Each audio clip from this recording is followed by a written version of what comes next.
Welcome to the Bella Vista Gardening program. I'm Jerry Horner, and with me today is Cody George, and he is the head horticulturalist at Crystal Bridges Museum of American Art in Bentonville. Correct. And today we're going to be talking about what's up at Crystal Bridges. And Cody's going to tell us all what's going on there. Absolutely, yeah, I'll be happy to. Then we're also going to be talking about upcoming events for the month of October and what to do in your garden, little tidbits about what to do in your garden in October. But the upcoming events we've got coming up, the Bella Vista Garden Club Fall Plant Sale. This year it's at Allen's Foods parking lot off Highway 71. And it will be Saturday, October 6th from 8 to 1. We will have trees, shrubs, perennials, iris, bulbs, and of course we're going to have the Bella Vista daffodil bulbs. We're selling those again. And you got to come early because they go quickly, so get there early and get your bulbs. And they just go so fast. Every time we order them in, they're quite beautiful. They're beautiful. And if you miss the plant sale, the remaining plants will be at the wastewater plant off 71, Village Wastewater. They're open from Monday to Friday from 9 to 1 if you want to stop in and pick up some plants if you miss the sale. Also going on is, this is the time of year we talk about the Master Gardener training. If you're interested in the classes, they will be in January. And you can contact JB Portillo, and I think her number's there, and her email is there. She's at 479-268-8325, and you get your application in. And there's a fee for the classes. It covers the books and the training, and it's 40 hours of classroom training in January 2019. But today we're going to be talking about Crystal Bridges. It's close to my heart. I just love Crystal Bridges. We all love Crystal Bridges. Oh, I'm happy to hear that. And we love the grounds. The gardeners love the grounds there. And Cody, you've been there for? I've been there for 7 years. So about 5 or 6 months prior to opening. So this November 11th, so just in a little over a month, we'll actually be open for 7 years. 7 years. So it's hard to believe. But that also means our gardens have been most of our gardens have been in the ground for 7 years. Yeah. But they evolve. They do. They do. And that's what we're noticing now, is this evolution of our garden. And as gardeners, we all see change, we all see our gardens evolve and right in front of us. And sometimes that can be sad, a beloved plant or a passed down plant, dies out for various reasons. Or other times, it's still a bummer when things don't work out like you plant them, but it also opens up opportunities, new opportunities, areas for development or improvement. And so that's where we're at with our garden right now. Well, I think everybody has to realize the garden changes. Every year it's different. It's not the same every year. You can plant things and they don't grow, or they do grow too well. Yeah. So your garden just keeps changing. You're never going to have a stagnant garden. That's the goal. Yeah, we believe that gardens are dynamic organisms. It's literally a living, breathing organism of sorts. And so that's important to remember when when we sit down in autumn or winter and start designing gardens. Not just us on our scale. We have 120 acres. We garden roughly 18 acres of maintained bed space, but we also have 22, 23 acres of turf grass that we maintain too. Oh, wow. And so, as you can imagine, that amount of space sees a lot of change and a lot of, this evolution that we keep talking about. So that's where So originally it was the feeling that most of the plants would be native.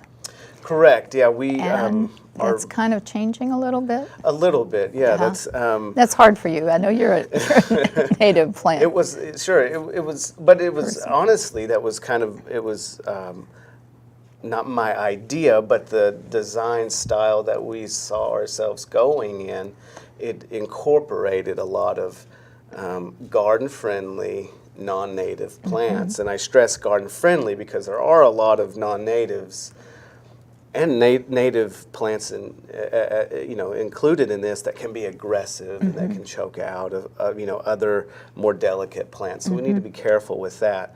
But there's phenology-wise in an all-native garden, there are just times when there's not a lot blooming. And so by adding in non-natives, cultivars of native plants, cultivars of non-native plants as well, we can fill these voids with interest. Part of my job too is keeping these gardens interesting. If you can only come and visit crystal bridges in our gardens, the first week of July every year, that's just how things work, and you come there. We want there to be some continuity in the garden, but we also want there to be these little, surprises. Little pockets of interest. Absolutely. Yeah.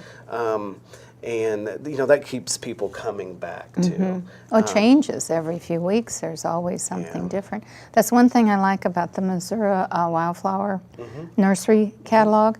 They list the native plants. They sell a lot of native plants, but they rate them. It's like, the top one, if it's a 4-star, you could put it in your front yard. If it's a 1-star, you may want to put it in the back of the yard, and it may bloom for a short time, but not be showy.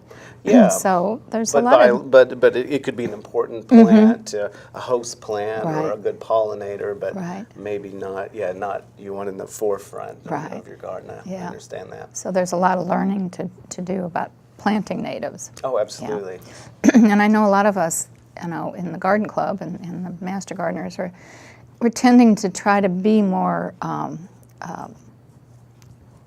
aware of the native plants and the importance of native plants and trying to incorporate them in our gardens, but it's almost impossible to have a totally native plant garden unless you're, have acres of space and so forth. But in your home garden, we need to put more native plants in. Yeah, absolutely. And, I understand that. I've got quite a large garden to play around with at Crystal Bridges, but my home garden is smaller, and at home, at work, we want these to be aesthetically pleasing, but also biologically responsible. Right. So by adding in host plants like spice bush, tulip poplars, milkweed, of course. These are important plants to have, and they're also beautiful. But at the same time, they're, biologically responsible. So we're giving something back. Well, we're fortunate in Bella Vista. We got so many oak trees. That's a big host plant for a lot of things. That's probably the best. Biggest. Right oak there. tree.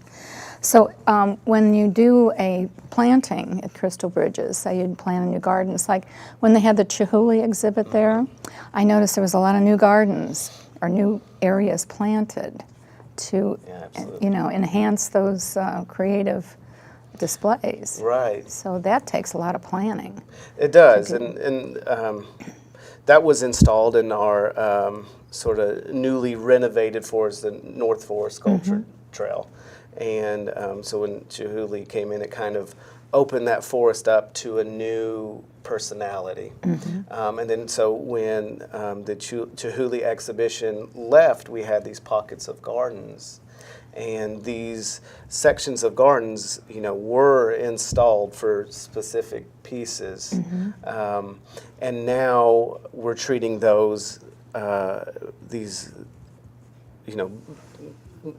beds, as just garden beds. They could potentially host art in the future, or we just keep adding in more plants.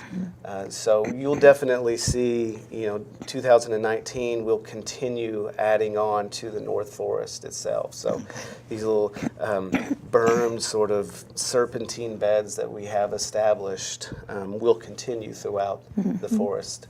But this is about a 5-year plan to have that whole forest planted in a way that So we you want. go out about 5 years for your planting, We do and some. then you start incorporating those plants like in Absolutely. the spring. Yes, that's about a 40-acre plot, and although we wouldn't plant 40 acres contiguous, we're planting roughly a 15-foot strip, if you will, and that takes a lot of time, that takes a lot of energy, a lot of money, and so by splitting this off into phases, we can learn year to year about we've got a large deer population, as I'm sure a lot of Bella Vista gardeners have as well. And we can notice, okay, the deer are, going right after these oak leaf hydrangeas. This may not be the best plant to continue in here, or they may just keep getting defoliated.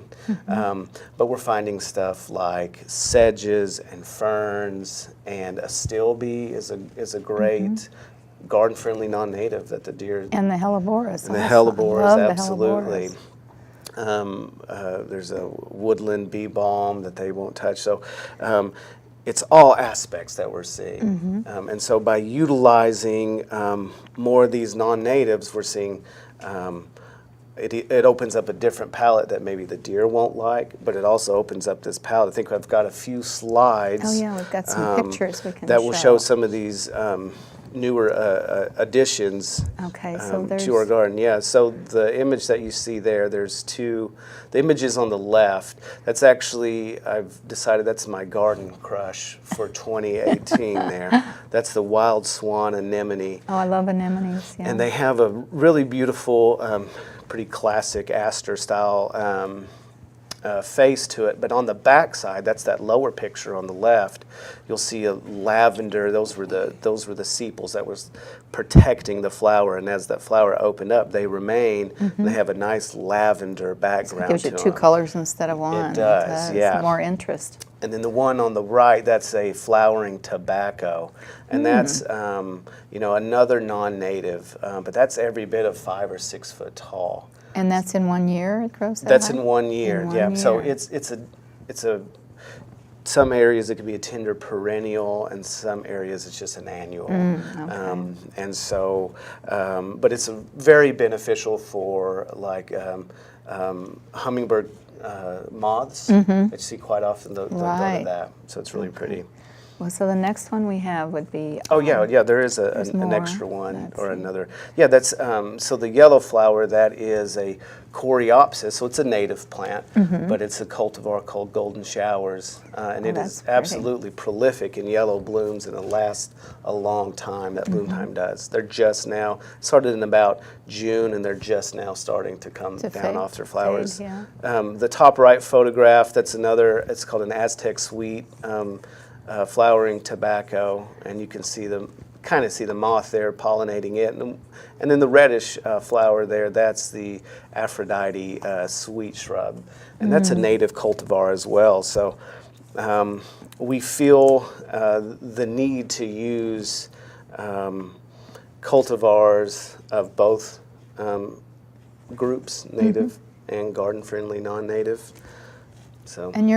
But you're putting them in beds where they work together well. Oh, absolutely. And they need the same type of soil and water and pH and so forth. Yeah, we've started to, our design style has historically been sort of a mass planting design style. And there are so many benefits of that. And we still incorporate it into our designs. But sort of a downfall is, as our gardens evolve, a large canopy may lose a big tree, and now it's a lot of sun on something, and so it burns up an area. Or, you have pockets of that drift that could, fade. Exactly. And it's not as pretty. And so we have large open areas, areas for improvement.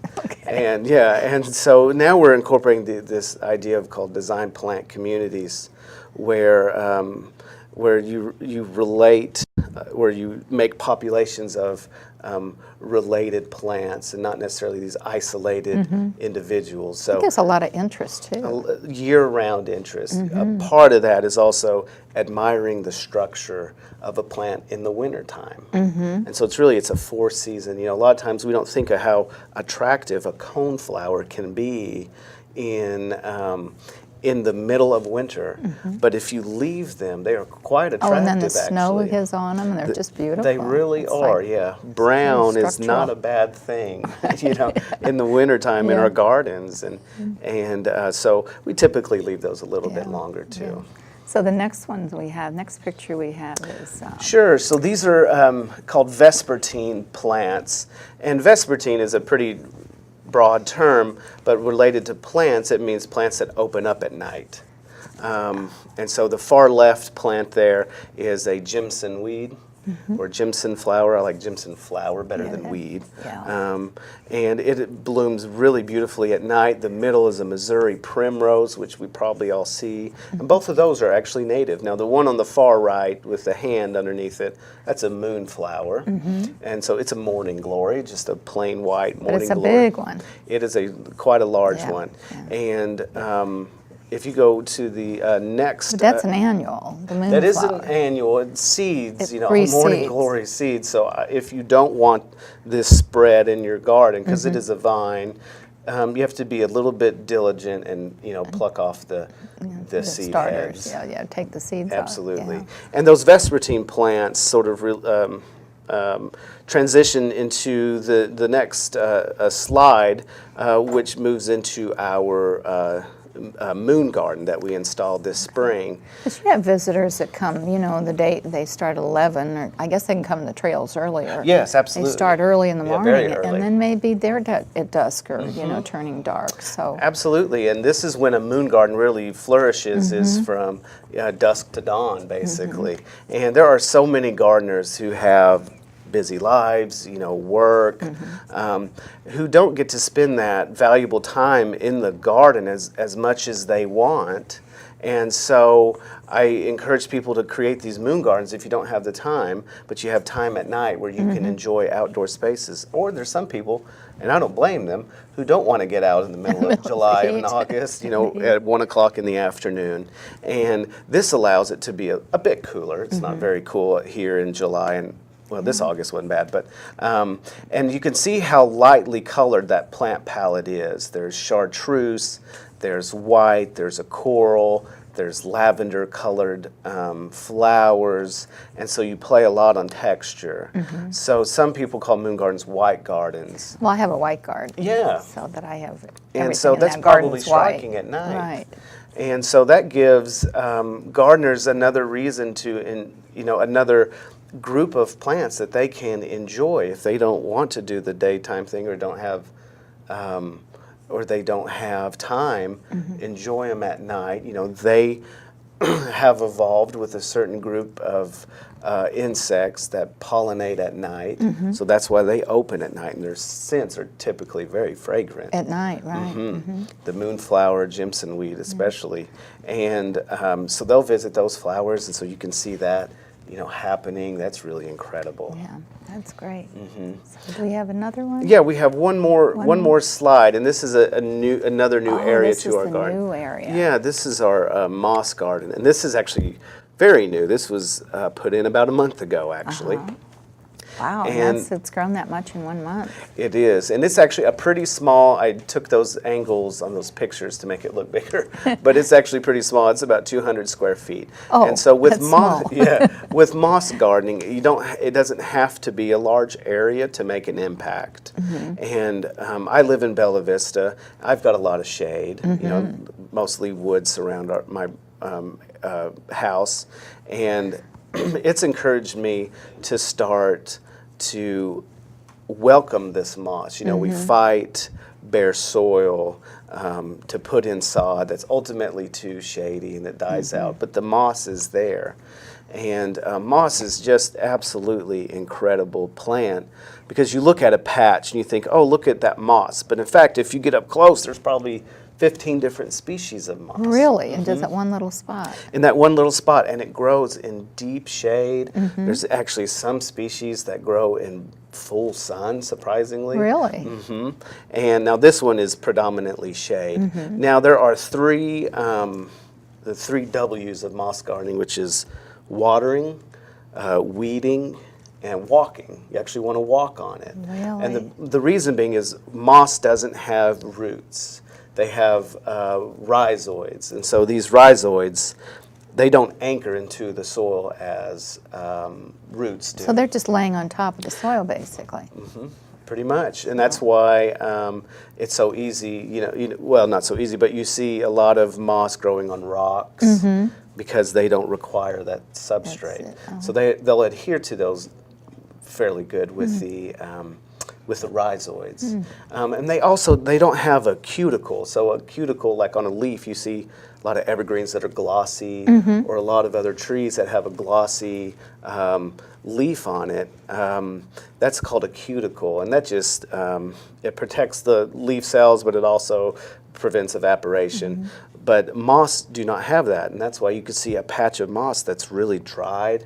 And yeah, they sometimes just turn brown. Yeah, and then you water them, and they turn green again. Exactly. That's because they don't have that cuticle, so it's almost impermeable.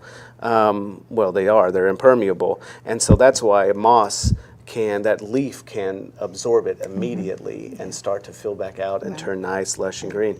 But this also opens up another volunteer opportunity for people who want to get involved with our gardens. We have a gardening program called the Avant Gardeners, and they maintain certain areas of our property. So those are all your volunteers? Yes, for our Trails and Grounds department. And so we've had interest in people who want to come out and just work on our moss garden. So we're developing areas. If you know where the Crystal Spring, where that little waterfall is, that's where we'll continue this garden. And there's a lot of weeds to be. There's a lot of moss there, but we got to pull. You still got to pull weeds out of the moss. Absolutely, yeah. and we have to water it 2 to 3 times a day. Really? You do. For it to succeed. Or else they need a really damp area to grow in. Right, if you get a lot of overspray or something like that. So we could have Crystal Bridges mossers one day. So that would be fun. Yeah, absolutely. So there's a lot going on. If you do want to volunteer, you just go to Crystal Bridges Correct. and get information there. Yeah, the website is great, or And the website. museum itself is a great resource, and so yeah. So any of the volunteers will go there. They just learn so much. That's the other, not only are you giving, your time and helping Crystal Bridges, you're learning all the time. Quite often, between the art, the sculpture, the nature, the architecture, there's a lot to volunteer for, especially. So I think it'll cover all your needs. Right. Yeah. It's just a wonderful, wonderful place. I'm just good. Thank the Waltons for doing that for Absolutely, us. yes. It's just wonderful. And a lot of dedicated people working there and volunteering there. Sure, we have a wonderful staff and wonderful volunteers, so that's what makes it so successful. And it's just like I said, it's evolving all the time. Every time you go, it's different. You see different things blooming and fading and coming in, and it's a wonderful, wonderful area. Absolutely. So, and you've done a great job there. Well, I appreciate that. We've got a good team. Yeah. And then talking about leaves and coloring, have you got a feeling for what the fall color is going to be like this year?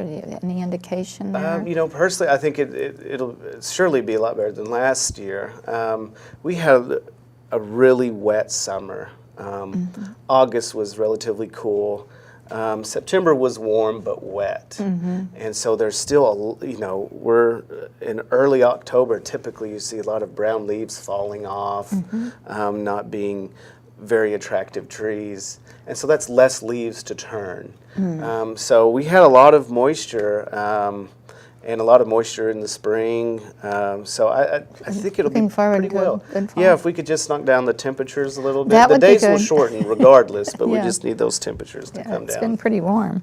So as far as what to do in your garden this month, we go through these every month. We talk about what to do in the garden, and of course, if you go to the website bellavistagardenclub.com, we have a list of things you can do in your garden in October, or should do in your garden in October, and regarding your perennials and your lawns and so forth. Sure. Bulbs and iris are the time to plant. Now Yes. you're planting bulbs and iris. If you plant them in the fall, right? Right, yeah, we're just incorporating bulbs actually this year. Oh, so, yeah, this is a new phase again. Crocus and daffodils are our two that we're going to incorporate this Well, year. hopefully you can put in some Bella Vista daffodils. Yeah, absolutely. We'll have to do that. Yeah, just to show our wonderful Bella Vista daffodil. Okay, so, but what else are you doing now in this month or in October is like an annual thing that you do at the gardens? Well, Because you have a plan for every month what you do or what you're planning. yeah, this is a pretty heavy maintenance month for us. So we're starting to see cool season weeds approach, and so we are. I've got a great team of horticulturists who maintain. Again, the 17 acres of bed space. Our turf crew our fescue sod is starting to come back up, so they're still mowing that, or zoysia is starting Now, to do you come back oversee down. those We do. in September, October? Correct. Probably September. Right, yeah. Okay. So overseeding is a great time for fescue to do that as well. So we're still in maintenance mode. Okay. Yeah, not quite leaf removal mode yet, and not into winter be projects. November, So yeah. it's a very busy time for guests on our trails when the colors start to turn. Right. Yeah. It is busy. Well, if you have any other questions about gardening in October, you can go to the Benton County Master Gardener website. It's bentoncountygardening.org, and there it's just full of information. And, of course, the Bella Vista Garden Club website. And the Garden Club will be having their October meeting, in October 24th at 11 o'clock at Bella Vista Community Church on Lancashire. And the program this month will be Feeding Birds in the Winter. And that's presented by Butch Tetzlaff, and he owns the Bluebird Shed in Bella Vista. Yeah. He's very knowledgeable about feeding birds in the winter, which we all have to do, and you do that too there at Crystal Bridges. And guests are always welcome. We have a light lunch and good gardening information, so just go to the website, bellavistagardenclub.com. And I just want to thank you for joining us. The other thing I did want to mention, I forgot, is you mentioned at Master Gardeners last night. You spoke at Master Gardeners at their October meeting. Right. And you mentioned about the fact that we're trying to get away from mulch and doing, live mulch, plantings, green mulch, and leaf, and using leaf, shredded leaves. Sure. Now, I've gone from mulch, like 100 bags of mulch a year, to shredding leaves and just trying to incorporate the shredded leaves as a mulch. Oh, very good. And I think, with Bella Vista, we have so many trees. Yeah. And I think one of our members, Tony Lacazzi, says that leaves should not leave your property. Yeah. So we need to incorporate it into the property. Sure. So I think Valuable that's resource. another thing we have to think about is when we're planting and tending is maybe reduce the mulch part and use plants as live green plants as mulch and leaf mulch. So I did want to bring that up because I think that's important. So, but thank you again. I can't wait to get back to the trails and see what's going on, and it changes every time, and it just seems like it's more beautiful every year. I'm glad you enjoyed it. Thank you. And I hope you've enjoyed the program, and we'll tune in next month.